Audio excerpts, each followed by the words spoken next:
Hello, boys and girls. This is your old pal, Stinky Whizzleteats. This is a song about a whale. No! This is a song about being happy. That's right. It's the happy, happy, joy, joy song. Happy, happy, joy, joy, happy, happy, joy, joy. Happy, happy, joy, joy, happy, happy, joy, joy. Happy, happy, joy, joy, happy, happy, joy, joy. Happy, happy, joy, joy, joy. I don't think you're happy enough. That's right. I'll teach you to be happy. I'll teach your grandmother to suck eggs. Now, boys and girls, let's try it again. Happy, happy, joy, joy. Happy, happy, joy, joy. Happy, happy, joy, joy. Happy, happy, joy, joy. Happy, happy, joy, joy. Happy, happy, joy, joy. Happy, happy, joy, joy, joy. If then you ain't the granddaddy of all liars, the little critters of nature, they don't know that they're ugly. That's very funny. A fly marrying a bumblebee. I told you I'd shoot, but you didn't believe me. Why didn't you believe me? Well, welcome everyone to another edition of the Brownson Group. Today we're going to be talking with Dr. E. Michael Jones, the author of a book called Libido Dominandi, Sexual Liberation and Political Control. Hello, Dr. Jones. Hi, Dave. How are you? All righty. This is one of the most powerful books I believe I've ever read because it puts into context a lot which has happened in our contemporary society, and it explains even more, as you're about to tell us, about the history of the West for the last 200 years. Now, one of the basic theses of your book here is the idea that sexual liberation could be used as a form of control. That it's at the very heart of the story of Samson and Delilah, which we remember from the Old Testament, goes way back, and that the idea that sin was a form of slavery was central to the writings of St. Paul. What is it, sexual liberation, political control, what is it, why is it relevant today? How do we see it now?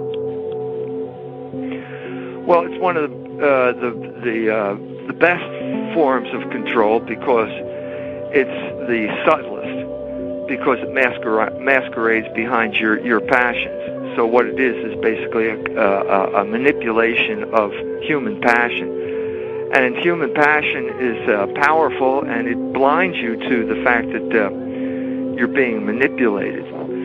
So that's the first thing. And the second thing is that the culture is absolutely... now, this is a question, I don't know whether people are blind or whether we're talking about deliberate repression of people who understand the story, but the culture is absolutely adamant in not allowing any type of explanation of pornography along these lines. There is absolutely no discussion whatsoever along these lines. And so the only thing you're allowed to talk about is freedom. So people who, if you're against pornography, you're against freedom. This is the way the debate has been managed for over 50 years now. Let's say 50 years from the Roth decision. Now, what was the Roth decision? That was it was just an obscenity decision that basically opened the floodgates to pornoppornography in 1957. Pornography, free sex, sexual license. By action, because up until this time, pornography had never been considered a First Amendment issue, and obscenity was never considered First Amendment, and this was the opening of the door to allow pornography to be considered a First Amendment freedom of speech issue. So sexual license, then free sex, free love, whatever you want to call it, then becomes an issue of freedom. It becomes an issue of liberation in the dominant culture. Yeah. So in order to really understand it, the real dynamics of it, you have to take a step back and you have to look for examples. And I think the best example that I can come up with was the instance of the Intifada the battle between the Israelis and the Palestinians. In 2002, the Israeli military force marched into Ramallah. And after they did that, they took over the TV stations, which is pretty much standard procedure. But after they did that, something unusual happened. What was that? They started broadcasting pornography over the TV stations. Oh, they're liberating them. Well, this leads you to a question of, well, why were they doing that? Now, I've mentioned this in talks I've given in Europe and Africa and in the United States. And in two of those three instances, there were Palestinians in the audience who came up to me and said that they were there when it happened and told me details about it that I didn't know. For example, that there were snipers on the roof of the hospital in town, and they imposed a curfew, and if you went out, you got shot. So you had to stay in the house, and when you stayed in the house, the only source of information you had was the television, and the television is now broadcasting pornography. First one station, and then basically all three. All the stations but one got taken over, and the one station that didn't get taken over broadcasting, well, there's little bands across the bottom of the screen that they've been taken over by the Israelis, and they're broadcasting pornography. So, this is not something we're doing. It's out beyond our control. So the question is, why did they do that? And if you go to the American contemporary culture and you look for an explanation for the purpose or the reason for pornography or what pornography means, there were two fairly recent cultural artifacts that explain it for you. The one is called The People versus Larry Flint, Hollywood movie, and the other one was called Boogie Nights. And both of these appeared around the early 90s, and they appeared at that particular time for a particular reason. That's because at that time Congress was debating something called the Communications Decency Act, which was whether to allow pornography on the Internet. And this was the pornography industry's cultural offensive to make sure that they were allowed to use the Internet to distribute pornography. So you go to a movie like The People versus Larry Flint, and Woody Harrelson, for some reason, they picked him to play Larry Flint. I don't know where. I guess Jabba the Hutt was had other obligations at that time. But anyway, they got him to play it, and during the course of the movie, he says that no one is free in this country unless I'm allowed to produce pornography. And so that's pretty much the explanation. Pornography equals freedom. So if we take that explanation and we apply it to what happened in Ramallah, it's pretty clear that the Israelis were trying to bring freedom to the Palestinians.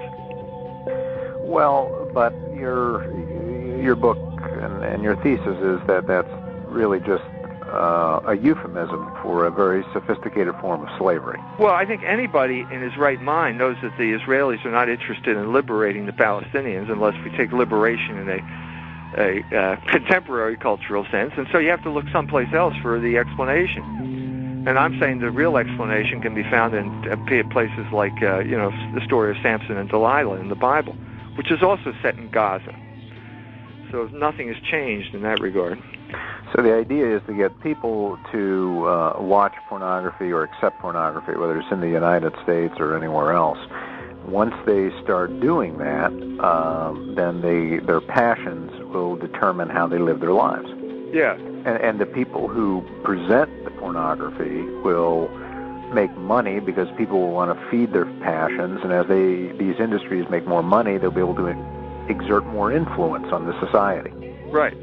That's pretty much the explanation. So to begin with our example, everyone's supposed to be distracted from the fact that the Israelis have just taken over your town because all you're going to do is watch pornography now. And that's pretty much what the Shin Bet and the CIA had in mind when this thing was proposed in the first place. So I think that makes pretty clear that that's the military application of pornography. It's a weapon in cultural warfare, and the group that controls the pornography ultimately ends up controlling the mind of the country where they have settled in. And so what happens, what you see here is that the same thing happened in the United States in a less dramatic fashion over the course of the 1960s, when the people, the Catholics, fought. Catholics have been fighting Jews for 30 years at that point over obscenity. The battle over obscenity in the United States was a Catholic-Jewish battle. Usually Irish Catholic attorney generals fighting Jewish Hollywood pornographers or New York pornographers in the early years. People like Samuel Roth, who was the guy who was involved in the Roth decision in 1957. You mentioned something about culture, and culture is a very important aspect of human life, and it's also a very, well, I guess you could call it, like Clausewitz would call it, a center of gravity to certain people. It would be kind of one of their resources that holds them together, and if you can corrupt that or change that, then you can control them. Yeah. So the battle is over who controls the cultural settings in America. And the battle was basically between the Catholics and the Jews. Now, this battle wasn't necessarily fought by a political regime. It seems like what you're saying, that there were industry, in reading your book, there was industry that was involved, there was academe that was involved, and occasionally it would spill over into the legal or the political arena. Is that pretty accurate? Yeah, I think that what we're talking about is moral and pre-political. In other words, if you can control this aspect, then the politics sort of follows naturally from that. Because first of all, you've established the parameters of control. You've established the idea that control is something that is acceptable. And it's acceptable because it's not perceived as control. No one perceives this as control. Everyone, I mean, there's the libertarian argument, like, well, if you don't like it, well, change the channel. This type of thing. That's not the issue. The issue is who gets to determine what's on the channel in the first place. Can you tell my friends what it is that made you need this wheelchair? Sure. Well, when I was about 7 months old, I had a tumor, and it broke the nerves to tell my hands and legs what to do. I see.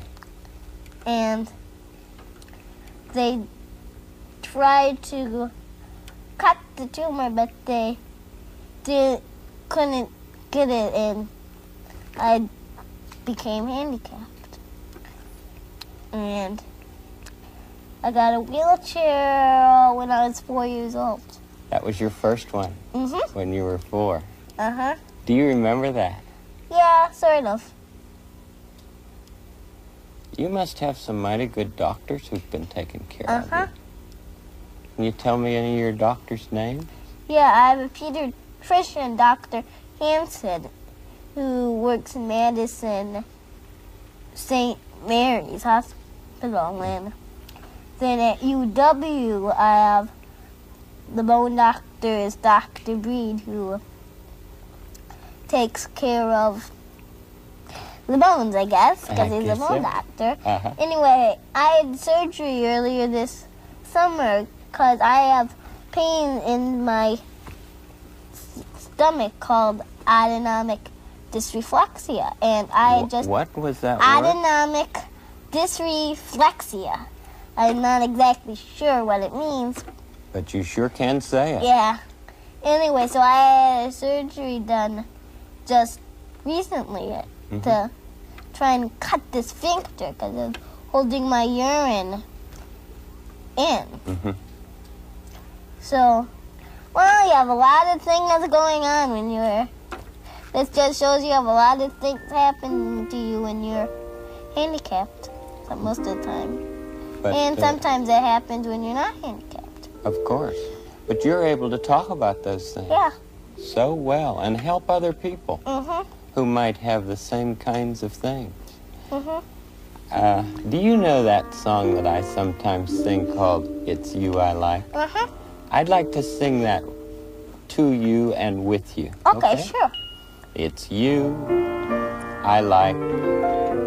It's not the things you wear, it's not the way you do your hair, but it's you I like. The way you are right now, the way down deep inside you, not the things that I do. Not your fancy chair, that's just beside you, but it's you I like. Every part of you, your skin, your eyes, your feelings, whether old or new. I hope that you'll remember, even when you're feeling blue, that it's you I like, it's you yourself, it's you, it's you I like. And it is you I like, Jeff. Thanks. And there must be times when you do feel blue. Uh-huh. What do you do during those times? Well, it depends. Sometimes do you make up stories Yeah, or read yeah. or play? I know that's the way I did when I was a little boy. Had all kinds of things that I would do. Did it help? It did help, yeah. Does it help you? Yeah. We have to all discover our own ways, don't we, Mm-hmm. of doing things when we're feeling blue. Mm-hmm. I'm not feeling blue right now, though. Me neither. I'm so glad that you came today. Thanks. Thank you. And I hope you'll come back to visit again. Okay. Will you? Yeah. And will you give your mom and dad my best? Sure. Because they are sure great people. Uh-huh. Bye. Bye-bye, Jeff. I'll watch you as you go.